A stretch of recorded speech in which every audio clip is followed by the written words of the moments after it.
Thank you for tuning in to this WLRS Crypto Radio YouTube video. The content on this video is for entertainment purposes only and does not constitute financial advice. Be sure to like, follow, and subscribe for the most up-to-date content in the future. Enjoy.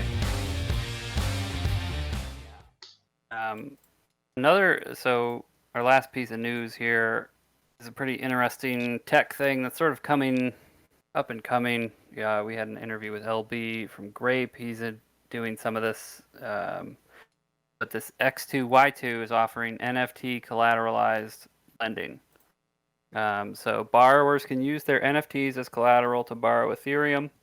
After choosing a loan offer, their NFT gets locked on the platform and they receive ETH from a lender. Borrowers must repay their loans before due dates to avoid defaulting and losing their NFTs. Currently only selected NFTs, only NFTs not flagged as stolen are accepted, and there's a whitelisted set of collections, which is obviously pretty small right now. Bored Ape Yacht Club, Mutant Ape Yacht Club, Azuki Moonbirds, and Nutgains. Nutgains NFTs. Nutgains are not whitelisted. But I was going to tell you about this news story since I'm the official spokesman. But you beat me. Okay. Yeah. No, but it's an interesting concept to see these illiquid, non-fungible tokens being able to be used as collateral just based on, I guess, their floor price. And then you can borrow ETH against them. It's pretty cool. It's something that LB had talked about a little bit in our podcast with him. I think it's a cool feature, and I think that it'll devalue some NFTs that don't hold value, and it will also increase the value of utility NFTs, which I think is the direction all NFTs will probably go to eventually. Is that the source of what an NFT is this non-fungible, never to be made again on-chain certified piece of tech that you can just hold and can hold whatever value the developer puts on top of it. But, profile pictures themselves, these NFTs that are going for astronomical prices, I think they'll eventually lose their hype, right? The only people buying it, it's what's that fallacy called where someone buys into something else that someone else deemed valuable. It's like the person before them, the only person buying it after him is another idiot who also has to a pyramid scheme, who also buys it to sell it off to the next idiot who only buys it because they think they can sell it off to the next sunk idiot. cost. No, I don't know. No, sunk cost is like investing more or something when you're at down or something. Not sunk cost. I think it's interesting. I don't know if it's too early on and the market itself is too volatile to really be able to turn that into a business. They in traditional business, right? They say that there really is a business there if you can get insurance against it, right? So an actuary can go and say, "Oh, okay, this is what's likely to happen."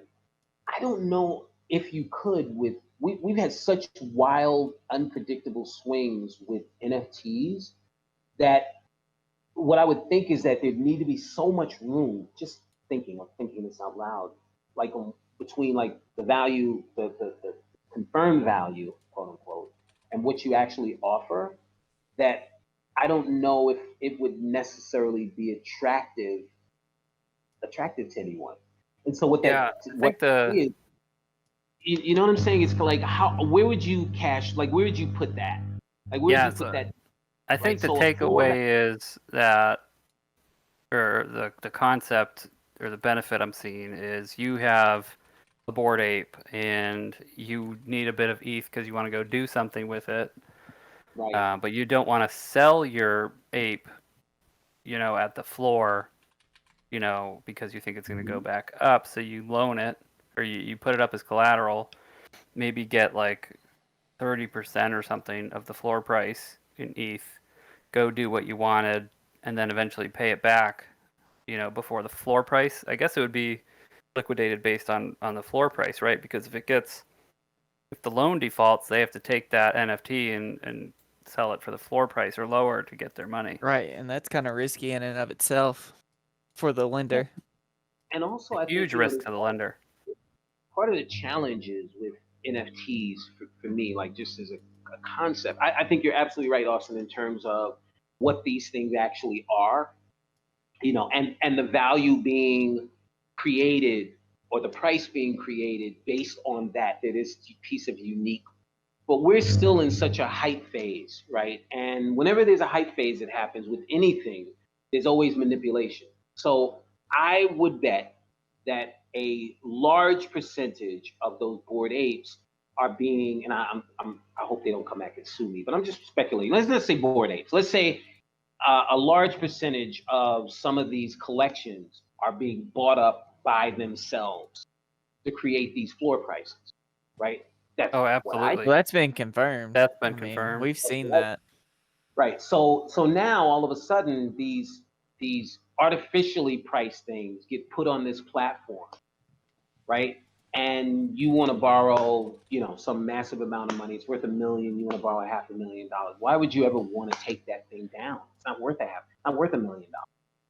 So that's why I'm saying to me, it is a risk element. I don't know. I'm not saying it can't be quantified, but I'm saying if you quantify that, if you take that into account, then what you would give against that NFT may not be worth them putting the NFT up. Yeah. You see what I'm saying? It's like, so if I have my NFTs worth $1 million and I put it on this platform and this platform gives me 50 grand, people would go, you only got 50 grand against your NFT? That thing's not worth $1 million. Right. That's what I'm saying. That's why I'm saying the actuary would come in and go, well, wait a minute, based on this and this and this. It's early in the game. So I just, it's going to be interesting to see.